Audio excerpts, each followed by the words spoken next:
Film की शुरुआत में एक डरी हुई लड़की दिखाई जाती है। उसे ज़हनी सुकून नहीं है, किसी बात को लेकर वो इतना डरी हुई है कि काफी डिस्टर्ब है। उसके जिस्म पर अजीब तरह के काले निशान बने हुए थे और बार बार वो डॉल डॉल इन्हीं गुड़िया का नाम ले रही थी, जो बताते हुए वो काफी डर जाती है। इस डरी हुई लड़की के सामने उसका दोस्त बैठा था, जिसे ही वो अपनी सारी बात बता रही थी। तब वो लड़का उसे संभालता है, तसल्ली देता है कि तुम रिलैक्स हो जाओ, डरने वाली कोई बात नहीं है। पर इसका कोई फायदा नहीं हुआ कि उसने फूट फूट कर रोना शुरू कर दिया। और फिर तभी उसे अपनी दोस्त के पीछे एक बच्ची जिसने सफेद रंग के कपड़े पहने हुए थे उसकी आत्मा दिखाई देती है, जिससे वो और डर गई, अपना कंट्रोल खो देती है। इसीलिए वो एक फॉक यानी कांटा लेकर अपने गले में घुसा लेती है। तेजी से उसका खून बहने लगा, जिससे वहीं उसकी मौत हो जाती है। यहीं पर एक डॉल भी पड़ी हुई थी, जिसे दिखाकर ये सीन इधर ही कट हो जाता है।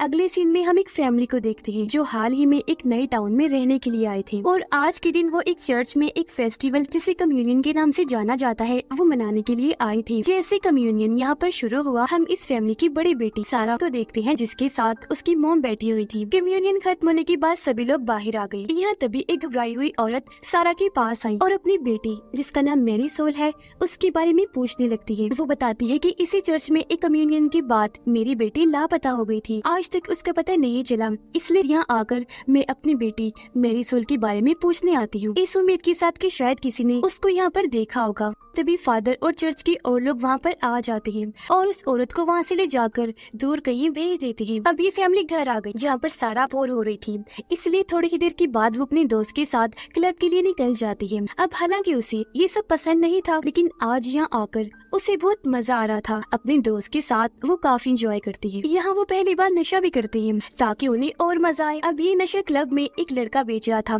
जो दरअसल एक ड्रग डीलर था। क्लब में डांस करते करते सारा की नजर अपने एक दोस्त पर पड़ी। पहले उन्होंने कभी ऐसा महसूस नहीं किया था, लेकिन आज दोनों ही एक दूसरे को ऐसी नजर से देखते हैं जैसे उनके दिल में कुछ है, वो एक दूसरे को पसंद करते हैं। अब थोड़ी देर के बाद सारा और उसकी दोस्त घर जाने के लिए क्लब से बाहर आ गई। इनके सामने ड्रग डीलर की गाड़ी आकर रुकती है। उसकी गाड़ी में सारा का वो दोस्त भी बैठा हुआ था जिसे वो पसंद करती थी और वो ड्रग डीलर की गाड़ी में आकर बैठ जाती है। वो लड़का अजीब तरह की घटिया बातें करने लगता है। फिर थोड़ी देर के बाद वो गाड़ी जंगल में ले जाने लगा, ये कहकर कि हम लोग थोड़ी देर और साथ रहेंगे और इंजॉय करेंगे। पर सारा की दोस्त कहती है कि ये तुम कहाँ लेकर जा रहे हो, हमें मेन रास्ते से जाना है। पर वो बात नहीं मानता, इसीलिए दोनों की बहस होने लगती है। लेकिन तभी सारा एकदम से बोलकर गाड़ी रुकवा देती है, कहती है कि रुको जल्दी से गाड़ी, अभी मैंने सफेद कपड़ों वाली बच्ची को देखा है। अब सारा को उसकी फिक्र होने लगी कि न जाने वो बच्ची कौन है जो यहाँ इस टाइम जंगल में घूम रही है, वो कहीं गुम ना हो गई हो। इसलिए गाड़ी से बाहर आकर वो उसे ढूंढने लगती है, पर उसे बाहर एक डॉल के अलावा और कुछ नहीं मिलता। इसलिए वो उस डॉल को ही अपने पास रख लेती है, ये सोचकर कि ये भी जरूर उस बच्ची की ही होगी और जब वो बच्ची हमें दोबारा नजर आई तो हम ये उसे दे देंगे। लेकिन बच्ची पूरे रास्ते दोबारा दिखाई नहीं दी, इसलिए सारा उस डॉल को अपने साथ घर ही ले आती है। ये डॉल बिल्कुल उसी लड़की की डॉल जैसी थी जिसे हमने शुरुआत में देखा था। अगले दिन सारा जब नहा रही थी तो वो अपनी बाजू पर अजीब तरह का काला निशान देखती है, लेकिन सारा इसको नजरअंदाज करके अपने दोस्त से मिलने उसके पास चली जाती है, जहाँ उसकी दोस्त कहती है कि इस टाउन की मैंने एक कहानी सुनी है जिसमें एक कम्युनियन वाली लड़की जिसने सफेद लिबास पहना हुआ था, कहा जाता है कि उसकी आत्मा लोगों को दिखाई देती है। उसके पास एक डॉल थी जो सबके मुताबिक कर्स्ड है, जिसे बुरा माना जाता है। जिसके पास भी वो होगी उसके साथ अच्छा नहीं होगा और हो सकता है कल रात सारा तुम्हें उस बच्चे की आत्मा ही दिखाई दी हो, ये डॉल उसी की कर्स डॉल हो। पर सारा को इन बातों पर यकीन नहीं आता, इसीलिए वो फादर के पास जाती है ताकि वो जान सके कि सच में डॉल कर्स्ड है या बस मनगढ़ंत कहानियां हैं। तो फादर डॉल को भी चेक करते हैं और ये भी बताते हैं कि नहीं और ना ये डॉल कर्स्ड है, बल्कि ये तो आम सी बच्चों की खेलने वाली डॉल है और कुछ नहीं। पर यहाँ हम फादर के चेहरे को देखकर अंदाजा लगा लेते हैं कि उनके अंदर कुछ और ही चल रहा है, वो कुछ छुपाने की कोशिश कर रहे हैं। थोड़ी ही देर बाद सारा घर आकर नहाने लगती है। एक बहुत ही डरावनी आत्मा जिसने भी सफेद कपड़े पहने हुए थे वो सारा पर हमला कर देती है। वो अपने खतरनाक से हाथों से उसका मुंह पकड़ लेती है, जिसके साथ ही सारा खुद को एक कुएं में पाती है जहाँ पर पानी भर रहा था। वो खुद को यहाँ पाकर काफी घबरा जाती है और फिर तभी उस छोटी बच्ची की आत्मा जिसने सफेद कपड़े पहने हुए थे वो नीचे से सारा पर हमला कर देती है और उसे खींचकर पानी में डुबोकर मारने की कोशिश करती है। सारा दोबारा से ऊपर आ गई। डर की वजह से वो चिल्लाने लगती है। जहाँ तभी बाथरूम में आकर उसके मोम डैड सारा को संभालती है, जो चिल्लाने के बाद बेहोश हो गई थी। उसके मोम डैड उसे होश में लाते हैं और अब उन्हें सारा की ये हालत देखकर गुस्सा आ जाता है। वो उस पर शक करने लगे थे कि ये जरूर नशा करने लगी है, इसी वजह से बेहोश हो गई थी। वहाँ से निकल जाती है अपनी दोस्त के पास आने के लिए। उसे मिलकर सारा इस सब के बारे में उसे बताती है और अपने बाजू का निशान दिखाते हुए कहती है सब कुछ उल्टा सीधा भी हो रहा है। निशान तो वक्त के साथ साथ बड़ा होता जा रहा है। जिस पर यहाँ उसकी दोस्त भी हैरानकुन जानकारी देती है कि बिल्कुल ऐसा ही निशान मेरे कंधे पर भी बना हुआ है, जो कहकर वो सारा को भी अपना कंधा दिखाती है। अब यहाँ इन दोनों को लग रहा था कि ये जरूर उस ड्रग डीलर के घटिया नशे के साइड इफेक्ट्स हैं, यानी उस ड्रग की वजह से हमारे जिस्मों पर ये निशान पड़ रहे हैं। इसीलिए दोनों ड्रग डीलर से मिलकर उसे इस सब के बारे में बताती है। तब वो कहता है कि ऐसा नहीं हो सकता, मेरे नशे में कोई खराबी नहीं, हालांकि मैं खुद भी ये नशा करता हूँ, लेकिन मुझ पर तो कोई निशान नहीं बना। पर यहाँ हमें पता चला कि ड्रग डीलर असल में झूठ बोल रहा है, क्योंकि जैसे वो दोनों वहाँ से गई, ड्रग डीलर अपने सीने को चेक करता है, जहाँ भी वो निशान बना हुआ था और तो और काफी बड़ा हो रहा था। अब सारा की दोस्त घर आ गई। उसकी डैड को शराब की बुरी लत है। वो हर वक्त नशे में रहने की वजह से अपनी बेटी के साथ बहुत बुरा सलूक करती है, यहाँ तक कि उसे मारती भी है। इसी वजह से वो अपना ज्यादा वक्त घर से बाहर ही गुजारती है। थोड़ी देर बाद वो घर से निकलकर एक बार में गई और जब वहाँ की वॉशरूम में जाती है तो उसके साथ भी सारा जैसी डरावनी चीजें होना शुरू हो जाती है, जैसे कि वो भी वहाँ उस आत्मा को देखती है जो उसे अजीब हरकतें करके डराने की कोशिश करती है। इससे घबरा गई।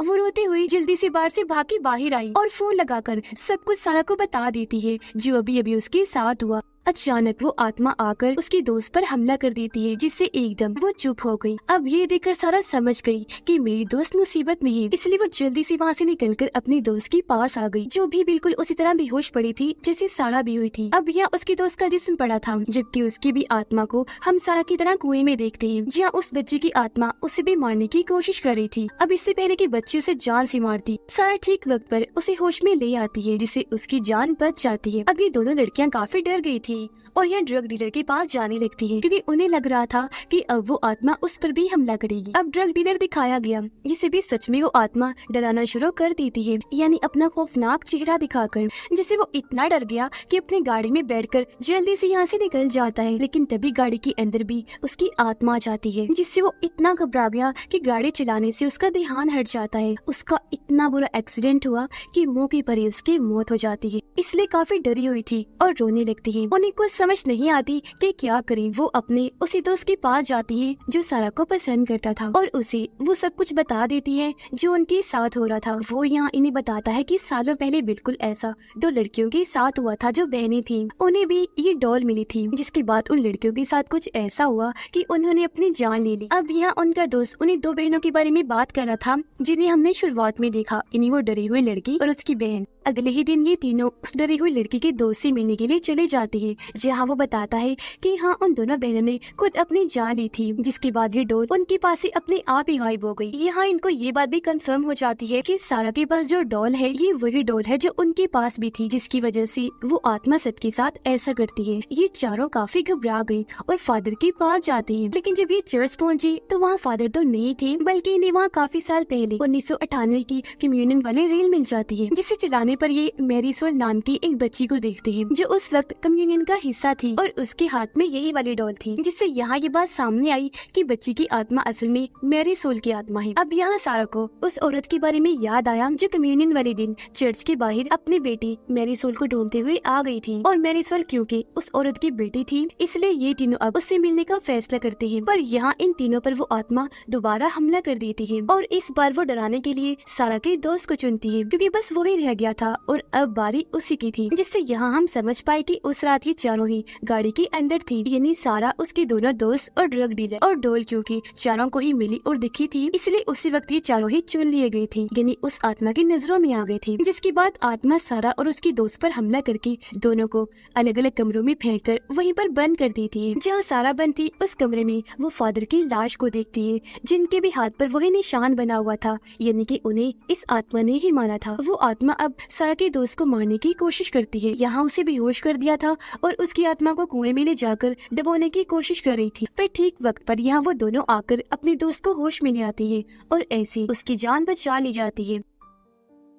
उनके इस दोस्त के ऊपर भी बिल्कुल वैसे ही निशान बन गई थी। मैं जल्द से जल्द मेरी सोल की मोम के पास जाना है। पर तभी यहाँ सारा की दोस्त के डैड आ जाते हैं और क्योंकि वो कॉलेज नहीं जा रही थी इसीलिए वो उसे काफी डांटती है। वो फिर से उसे पीटने लगती है, जहाँ वो आत्मा भी दोबारा से सारा की दोस्त को डराकर उस पर हमला कर देती है।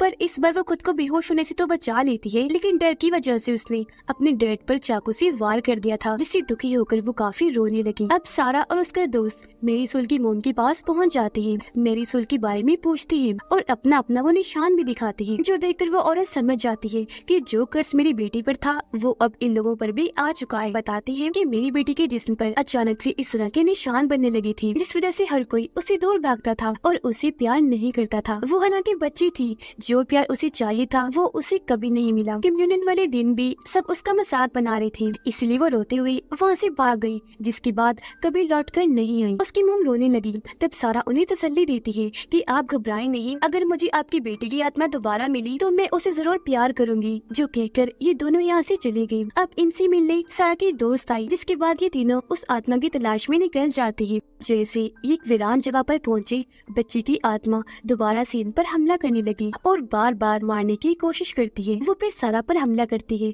और उसे खींचकर दोबारा से उस कुएं में ले आई। सारा के सामने उस बच्ची की आत्मा थी, सफेद कपड़ों में, जो अब धीरे धीरे उसकी तरफ बढ़ने लगी। लेकिन यहाँ वो सारा की जान लेने, उसे तकलीफ देने की बजाय उसके गले से लग गई। ये देखकर सारा घबरा तो गई, लेकिन तभी उसे इस बच्ची यानी मेरी सोल की मोम की बातें याद आने लगी कि उसे प्यार कभी नहीं मिला, क्योंकि उस वक्त हर कोई उसे दूर रहता था, प्यार नहीं करता था, क्योंकि उसका पूरा ही जिस्म निशानों से जो भर गया था, यहाँ तक कि कोई भी उसे छूने से भी डरता था। तो अब यह सारा समझ गई कि मेरी सोल चाहती थी कि लोग उससे बिना डरे उससे प्यार करें, इसलिए मेरी सोल को भी वो गले से लगा लेती है। लेकिन तभी उस कुएं में पानी भरने लगा, जिसमें सारा डूबने लगती है, लेकिन वो फिर भी मेरी सोल को नहीं छोड़ती, उसे गले से लगा के ही रखती है। अब ये चीज उसकी आत्मा ने देख ली थी, इसलिए वो खुद ही यहाँ से चली जाती है। और अब सारा के हाथ में उसका स्केलेटन इन्हें ढांचा आ गया था, जिसके फौरन ही बाद सारा कुएं से बाहर आ गई और अब उन्हें लग रहा था कि सब ठीक हो गया है। ये तीनों गाड़ी में बैठकर यहाँ से चले जाते हैं। दोनों लड़कियां किचन में जब अपने लिए कुछ बना रही थी, तो कमरे में वापस जाने पर सारा देखती है कि उसकी छोटी बहन ने उस डोल को हाथ में पकड़ा हुआ है। तब सारा जल्दी से वो डोल उसके हाथ से छीन लेती है, लेकिन हैरत, वो निशान अब उसकी छोटी बहन के भी हाथ पर बन गया था, जो देखकर सारा सोच में पड़ जाती है कि ये कैसे मुमकिन हो सकता है, क्योंकि बच्ची की आत्मा तो जा चुकी थी। उसकी आत्मा को सुकून मिल गया था क्योंकि सारा ने उसे प्यार जो कर लिया था। लेकिन तभी वहाँ कमरे में अजीबोगरीब डरावनी चीजें होना शुरू हो जाती है, जैसे कि लाइट्स जल बुझ रही थी और बेड अचानक से ऊपर उठा और फिर दूर जाके गिरता है, जिसके साथ ही कमरे के एक कोने से एक डीमन यानी शैतान की जैसी आत्मा बाहर आती है। और अब इसी के साथ कहानी मेरी सोल के पास्ट यानी माजी में चली जाती है, जहाँ हमें पता चला कि ये डोल असल में मेरी सोल की भी नहीं थी, बल्कि उसे तो ये कुछ जंगल में से मिली थी जब वो खेल रही थी। उसने जैसे डोल को हाथ में लिया तभी से उसके जिस्म पर ये निशान बनना शुरू हो गई थी, यानी कि ये डोल काफी पहले से ही कर्ज थी। जो इस डोल के अंदर था वो कोई आम आत्मा नहीं थी, बल्कि वो था एक डीमन, एक खतरनाक शैतान, जो कि सभी को ऐसे मारता है। इन्हीं डोल के जरिए पहले उन्हें कर्ज करता है, फिर उन्हें बेहोश करके आत्मा को ले जाकर उनकी जान ले लेता है। मतलब कि एक बार अगर इस डोल को किसी ने छू लिया तो इसके अंदर का शैतान उसको कभी नहीं छोड़ेगा। और अब खतरा सारा की बहन को था। यहाँ ये बात भी साफ हो गई कि किसी को भी मेरी सोल ने नहीं मारा, बल्कि वो तो हर बार सभी को इसलिए नजर आती थी क्योंकि वो यहाँ इन्हें समझाने आया करती थी कि उस डोल से दूर रही और इस निशान की वजह से नफरत ना फैलाएं, इस तरह के वहम से दूर रही और सबको प्यार करे अपनाएं, जो प्यार उसे कभी नहीं मिला था, क्योंकि यहाँ पर वो सब कुछ डीमन कर रहा था और उसने मेरी सोल पर बस अपना कंट्रोल किया हुआ था। और अभी कर्स्ट तब तक चलता रहेगा जब तक कि इस डोल को तबाह न किया जाए। इस ड्राउनी एंडिंग के साथ ही इस फिल्म की कहानी यहीं पर खत्म हो जाती।